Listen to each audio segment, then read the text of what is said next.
राहुल और रौनक तलाक के बाद एक नया मोड़। राहुल और रौनक की शादी को 5 साल हो चुके थे। शुरुआत में सब कुछ बहुत अच्छा था, हंसी मजाक, साथ घूमना फिरना और छोटे छोटे सरप्राइज। लेकिन समय के साथ उनकी छोटी छोटी नोक-झोंक बड़ी लड़ाइयों में बदल गईं। एक दिन ऐसा आया जब दोनों ने ठान लिया कि अब हम साथ नहीं रह सकते, और इस तरह उनका तलाक हो गया। तलाक के बाद जब राहुल कोर्ट से बाहर निकलकर एक ऑटो में बैठा तो रौनक भी उसी ऑटो में बैठ गई। उदास राहुल ने रौनक की तरफ देखा, जो 10 साल तक उसकी हमसफर रही थी। रौनक ने एक बुझी हुई मुस्कान के साथ कहा, बस अड्डे तक आखिरी सफर आपके साथ करना चाहती हूं। राहुल बोला, एलिमनी की रकम 2-3 महीने में दे दूंगा, घर बेच दूंगा। मैंने वो तुम्हारे लिए बनाया था, जब तुम ही नहीं हो तो उस घर का क्या करूंगा।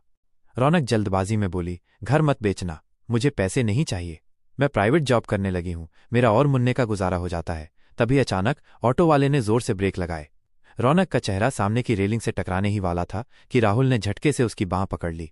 राहुल की आंखों में देखते हुए रौनक की आंखें भर आईं। वो बोली, हम अलग हो गए, मगर परवाह करने की आपकी आदत नहीं गई। राहुल कुछ नहीं बोला, लेकिन रौनक रोने लगी। रोते रोते उसने पूछा, एक बात पूछूं? राहुल ने नजर उठाकर पूछा, क्या? वो धीरे से बोली, 2 साल हो गए अलग रहते हुए, मेरी याद आती थी क्या? राहुल बोला, अब बताने से भी क्या फायदा, अब तो सब कुछ खत्म हो गया ना, तलाक हो चुका है। रौनक बोली, 2 सालों में मुझे वो एक बार भी वो नींद नहीं आई जो आपके हाथ का तकिया बनाकर सोने से आती थी। ये कहकर वो फफक कर रो पड़ी। बस अड्डा आ गया था। दोनों ऑटो से उतरे। राहुल ने रौनक का हाथ पकड़ लिया। बहुत दिनों बाद राहुल का स्पर्श अपनी कलाई पर महसूस करके रौनक भावुक हो गई।